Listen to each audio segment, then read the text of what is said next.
Good day to Dr. Kaur and also my external evaluator.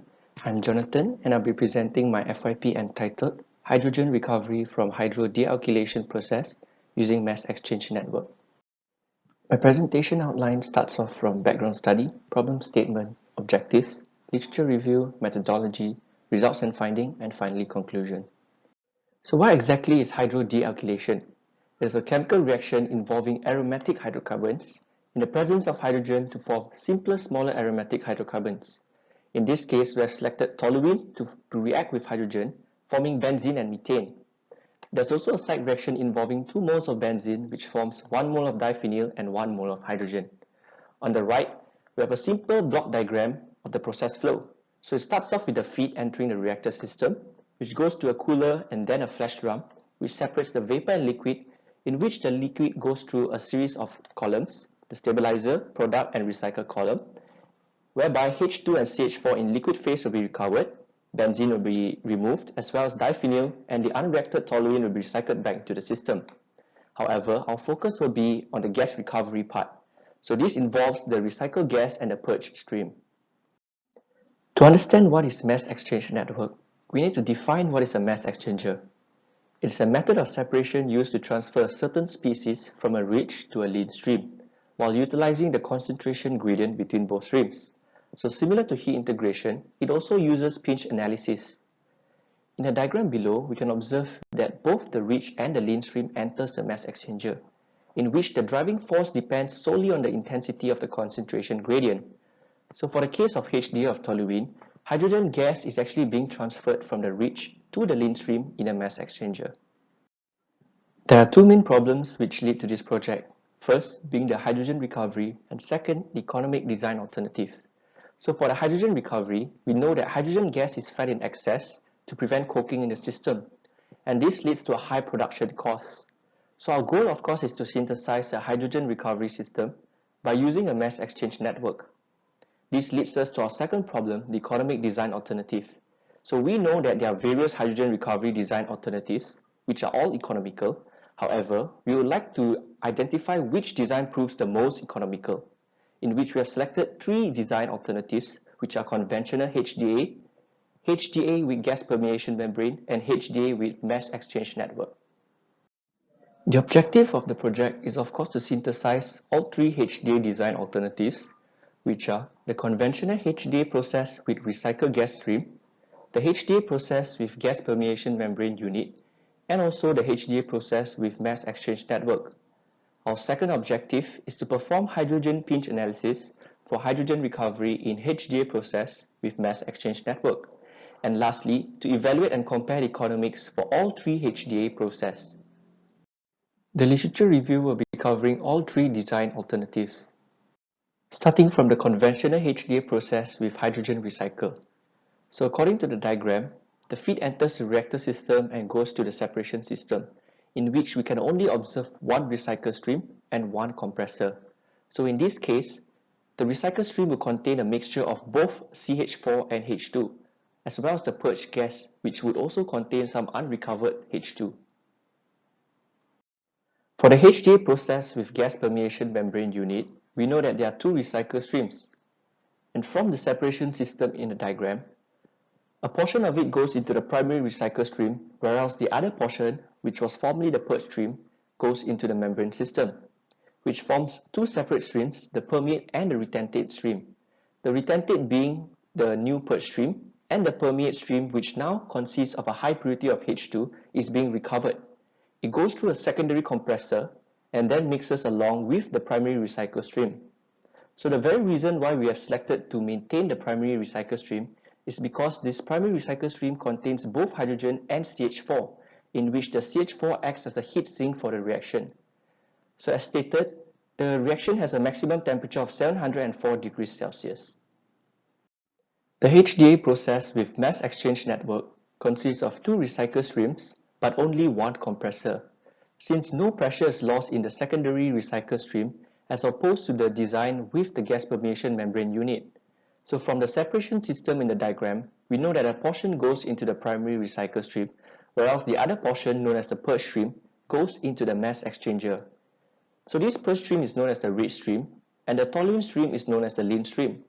So due to the concentration gradient difference, the hydrogen from the rich stream will be transferred into the lean stream and therefore mixes with the toluene, forming a mixture of toluene and hydrogen stream, which will be fed into the reactor system along with the primary recycle stream.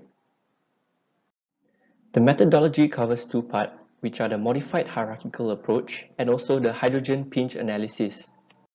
The modified hierarchical approach is adapted from Douglas 1988, comprising of 5 levels starting from process mode, input-output structure, recycle structure, separation system as well as heat integration. However, we will only be conducting it up until level 3, which is the recycle structure. And as proposed by Fisher and Iribarren in 2013, we'll be conducting a mass exchange network synthesis or the hydrogen pinch analysis at level 3 itself. So when building our mathematical model, we'll be using several design variables at different levels. At level 2, toluene conversion and hydrogen purge composition. At level 3, molar ratio, as well as our minimum allowable composition difference. At each level, we'll be counting our economic potential and decide if it's feasible or not before proceeding to the next level. Hydrogen pinch analysis can be approached in two different methods, which are the graphical approach as well as the algebraic approach. In this project, we have selected the algebraic targeting approach via the mass cascade technique. So usually hydrogen pinch analysis requires several rules to be fulfilled. Firstly, no transfer of mass across the pinch, and secondly, a minimum allowable composition difference at the pinch point is required. Typically, this value is being estimated, but since it is our desire to obtain a maximum hydrogen recovery, we would like to find out what is the optimum minimum allowable composition difference value. So for that, we decide to proceed further with the mass cascade technique, with the requirements listed as such. So we start off by identifying our hydrogen sources and sinks, and then establishing our thermodynamics limitation, then develop our composite interval table and obtain our pinch point, then proceed with the mass cascade technique to construct the mass cascade, and finally obtain our optimum minimum allowable composition difference value and the maximum mass load. This is a short video clip of the hydrogen pinch analysis mathematical model. So on the gray table, the left part of it represents the composite interval table, and the right part of the gray table is the mass cascade. The pink table in hand is the data table. So we start off by extracting these values from the data table and pasting it into the model. Using Excel solver, we're able to get the maximum mass load obtained here and pasted back into the data table, along with the optimum minimum allowable composition difference, which is pasted back. This is another video clip of the economic potential mathematical model. So we start by manipulating the design variable such as the purge hydrogen composition, the molar ratio, as well as the conversion values which are listed. This gives us several other values which will be used in the model.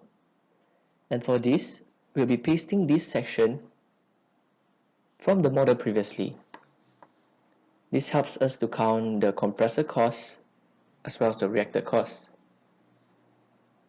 Thus, we can obtain our EP3 values for without HPA and with HPA. The results and findings will be discussed based on the impacts of the different design variables of the three design alternatives. Then we will compare the economic potential of all three design alternatives. Firstly, conventional HDA process with hydrogen recycle. For this design alternative, we have several design variables such as toluene conversion, hydrogen gas composition in purge stream, and molar ratio. On our left, we have our plot of 3D graph with respect to our EP3. So along the z-axis, we have our conversion, and along the x-axis, we have our hydrogen gas composition in purge stream and our molar ratio. So we know that as conversion increases, our selectivity decreases.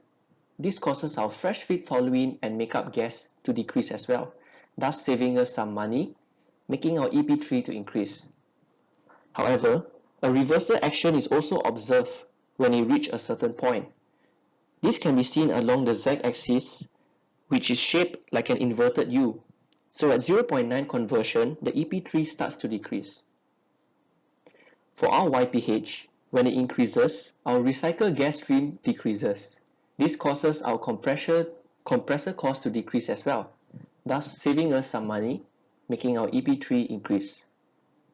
And this is also observed in the x-axis. For our molar ratio, when we increase our molar ratio, we know that the H2 feed into the reactor increases. This causes our reactor to be much bigger in size and also has a much bigger cost. So this results in a lower EP3 as observed in the x-axis of the graph, where each graph is slightly lower than the other. Next, HDA with gas permeation membrane unit. So apart from the design variables from the conventional HDA process, this alternative has an additional key design variable, membrane stage cut.